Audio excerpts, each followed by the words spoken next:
O tema de hoje, verdade em amor. Então, falar a verdade só não é suficiente. A Bíblia nos orienta a fazer isso, mas acompanhado de algo que é precioso.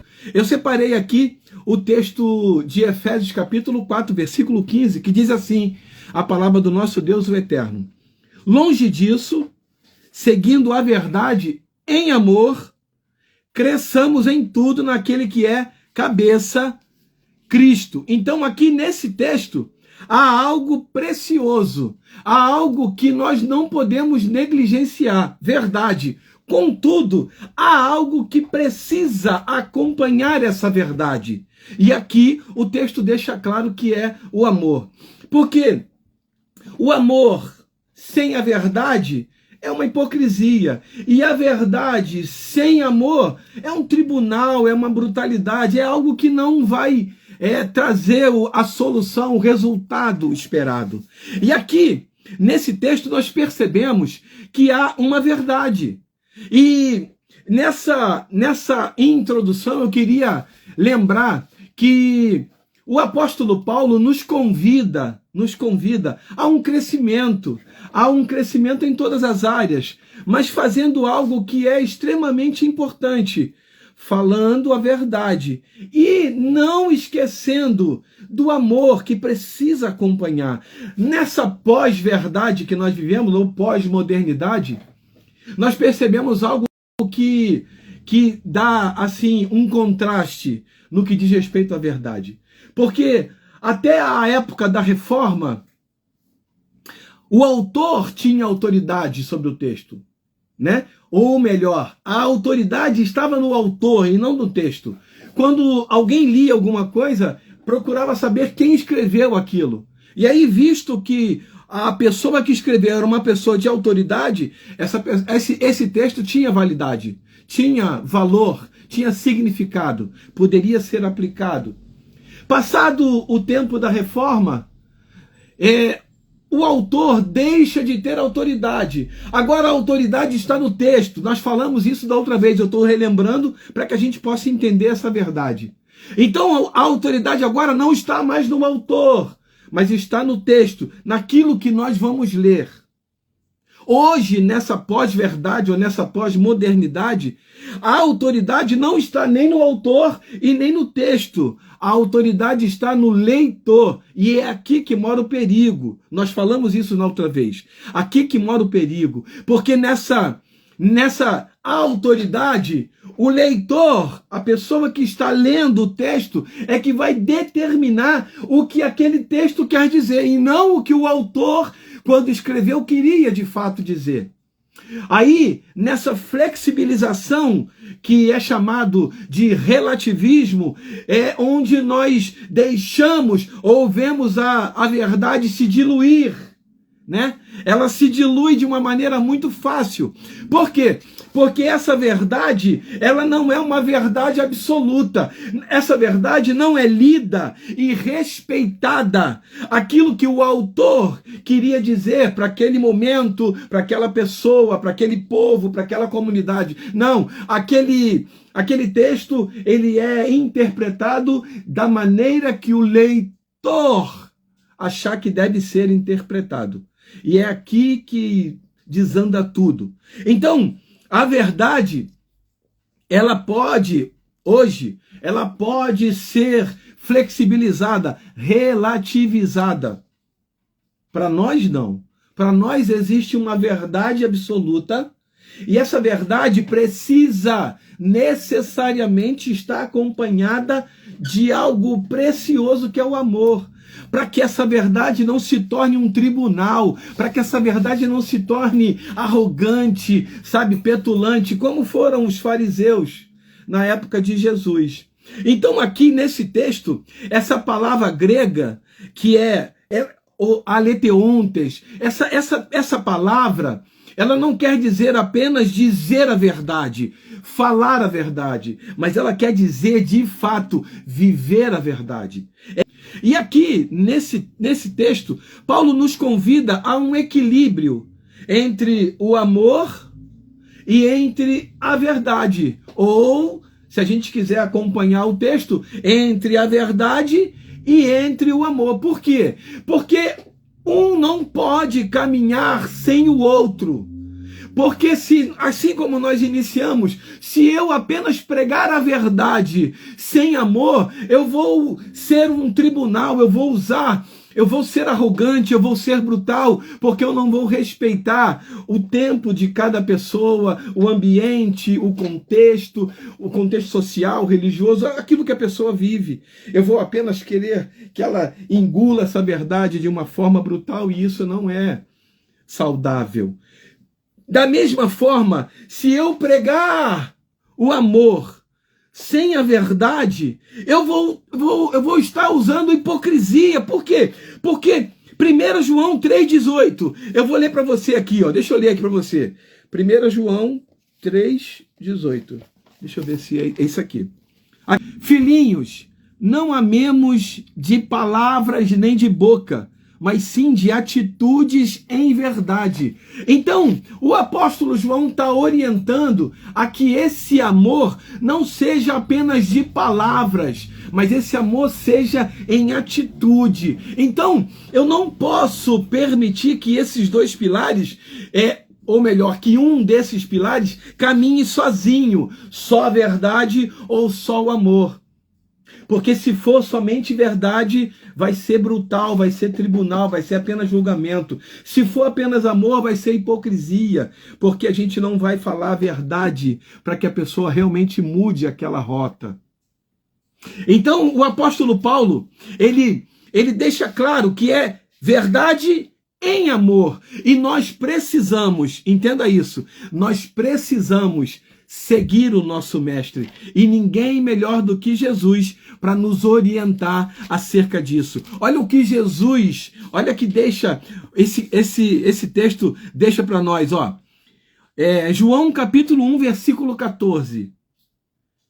E a palavra se fez carne e habitou entre nós, Jesus. Vimos a sua glória, glória como a do unigênito do Pai, cheio de graça e de verdade. Então, existe aqui nesse texto algo precioso. Jesus, quando ele está diante da mulher samaritana, ele aplica João 1,14, graça e verdade. O que é isso? Ele não permite que a verdade, isso aqui que nós lemos, seja negligenciada, mas também não atropela a pessoa sem o amor. Entende? Então Jesus, ele não sacrifica a verdade para ser gentil, mas também ele não sacrifica as pessoas para ter razão.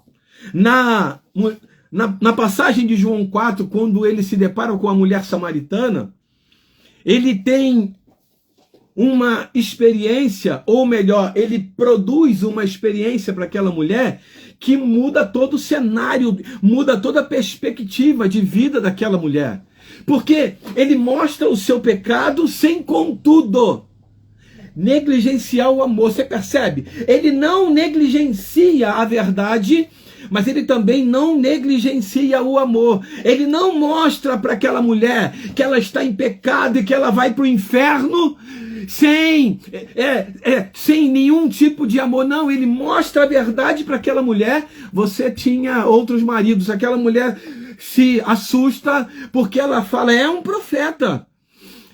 Mas em seguida ele oferece água da vida que vai matar a sede dela. Não somente naquele momento. Você percebe isso? Então esse é o desafio para mim e para você. Pregar a verdade sem, contudo, negligenciar o amor. Falar com amor sem, contudo, negligenciar a verdade. Porque algumas pessoas querem ser politicamente corretas. E elas não querem confronto, não querem ser mal educadas, e aí elas, não, tudo bem, pode fazer. Não, nós precisamos falar a verdade. Contudo, essa verdade precisa ser dita com amor, assim como Paulo está dizendo aqui, seguindo a verdade em amor, para que cresçamos em tudo, naquele que é o cabeça, Cristo. Então, existe uma verdade que precisa ser pregada, mas essa verdade precisa ser pregada com amor, assim como Jesus demonstrou com a mulher samaritana. Então, como que a gente vai praticar essa verdade? Primeiro, examine a sua motivação. Você está querendo apenas ter razão ou quer de fato que a pessoa mude? Você quer mudança ou você apenas quer ter razão? Não, eu tenho razão. Não. Qual é a tua motivação quando você prega a verdade em amor?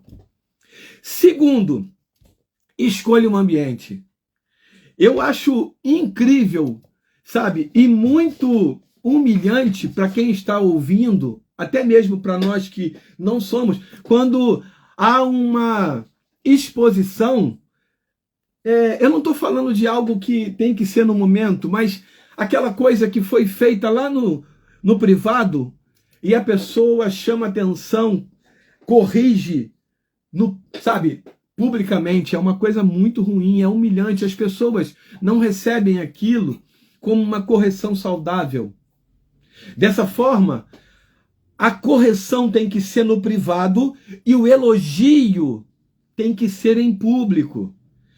A Constituição, né, no artigo 5º, eu não sei qual é o inciso, mas no artigo 5º, ela diz que o pedido de perdão, vou falar perdão, mas o pedido de desculpas ou de perdão precisa ser feito na mesma proporção da ofensa. Ou seja, se um sujeito, por exemplo, foi agredido no canal, sei lá, no canal 4, às 7 horas da noite, o pedido de perdão do canal 4 precisa obrigatoriamente ser também às 7 horas da noite, no mesmo horário, porque teoricamente as mesmas pessoas que assistiram ontem, isso nunca vai acontecer, mas elas vão estar hoje também às 7 horas para ver o pedido de desculpa. Então tem que ser na mesma proporção. O sujeito fala que alguém é feio às 8 horas da noite e depois, quando dá 2 horas da manhã, ele pede desculpa. Não pode ser dessa forma. Então, o ambiente precisa ser visto. Vai chamar atenção no privado. Vai elogiar em público. Verdade em amor. Terceiro, o tempero. E deixa eu ler para você aqui um texto que eu separei, Colossenses, capítulo 4, versículo 6. Diz assim a palavra do nosso Deus o eterno: a nossa maneira de falar seja sempre agradável e bem temperada com sal, a fim de saberdes como deveis responder a cada pessoa. Então, há que se ter uma preocupação com a maneira de falar. Não é o que eu vou falar, é como eu vou falar. Eu já falhei muito na maneira de falar, não no que eu falei. E eu reconheço isso. E alguns momentos eu reconheci publicamente e tive que pedir perdão às pessoas. Por quê? Porque a maneira com que eu falei foi errada.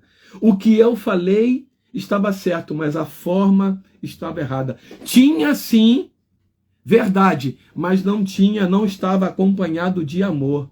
Então eu preciso de ter uma preocupação muito grande na forma com que eu vou conduzir a minha fala para responder a outras pessoas. A conclusão que se chega nesse texto aqui de Efésios 4:15, que nos convida a crescer em tudo, falando a verdade em amor, ele nos dá 3 orientações, esse texto aqui, e eu separei aqui para nós. A primeira, uma pessoa que não suporta a verdade, ela é infantil. Então existem algumas pessoas que não têm maturidade suficiente para ouvir a verdade. E essas pessoas terão dificuldade de entender aquilo, ainda que aquilo seja verdade, ainda que aquilo seja necessário para aquela pessoa, ela não tem maturidade suficiente para absorver e entender essa verdade. Por isso que a gente precisa ter muito cuidado com aquilo que vai falar, porque algumas pessoas elas não estão preparadas para ouvir aquilo que você tem para dizer.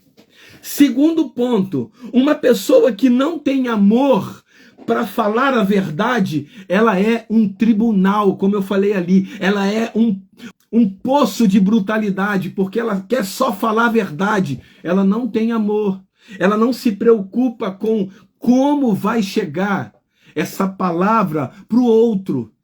E a gente precisa entender que o outro, às vezes, não está no mesmo estado emocional que nós estamos no momento. Às vezes a pessoa está abalada emocionalmente por causa de uma perda, por causa de uma questão financeira, por causa de um relacionamento, enfim, por N coisas, e a gente simplesmente quer falar a verdade. E a gente solta a verdade e doa a quem doer. Não, eu estou sendo verdadeiro, estou sendo sincero. E aí a gente se esquece que essa verdade precisa estar acompanhada de amor. O apóstolo Paulo disse isso. Verdade em amor. E eu queria só ressaltar aqui um parênteses. Essa carta, Efésios, que o apóstolo Paulo escreve, ele escreve a partir de uma prisão. E eu queria só que você entendesse que esse homem, mesmo preso, ele não permite que o seu coração não esteja cheio de amor. Ele não permite ressentimentos, mágoas, ele não permite. Ele continua soltando as palavras verdadeiras, contudo, em amor. Ele não, agora vocês que me esqueceram, não. Ele fala, façam tudo, sigam a verdade em amor. Sabe, uma palavra equilibrada. Esse é o desafio para mim, para você. O terceiro ponto, a maturidade espiritual. Essa maturidade aqui que o Paulo diz aqui, ó, é a medida certa, é a medida da nossa capacidade de entender, de manter esses dois pilares, sabe, unidos, amor e verdade. Verdade e amor. Quando eu tenho maturidade, eu consigo manter equilibrado esses dois pilares. Eu não vou falar só a verdade e não quero saber como eles vão receber. Não. Vou falar a verdade em amor. Eu só vou falar com amor, não quero saber se é verdade ou não. Não. Eu não vou negligenciar. Jesus, ele não negligenciou o pecado. Ele expôs o pecado para aquela mulher, contudo, ele não negligenciou o amor. Ele não foi arrogante com aquela mulher. Ele entendeu o momento que ela estava vivendo. E ele, respeitando isso, ele prega a verdade. Contudo, essa verdade, ela vem acompanhada de amor, fazendo com que aquilo que está sendo dito não seja algo ruim aos ouvidos de quem ouve, mas seja algo transformador. Seja de fato algo transformador. Você quer ver transformação na vida de uma pessoa? Fale a verdade, mas quando falar, fale com amor. Fale como se você estivesse falando para alguém da sua família, para um filho, para uma esposa, para a mãe, para o pai. Fale, sabe, a verdade, mas em amor. Com certeza, essa palavra ela vai surtir o efeito para o qual ela foi enviada. Transformar, porque a palavra do Senhor nos garante isso. E conhecereis a verdade, e a verdade vos libertará. Essa verdade pregada em amor vai trazer transformação e libertação. Amém? Deus abençoe a tua vida.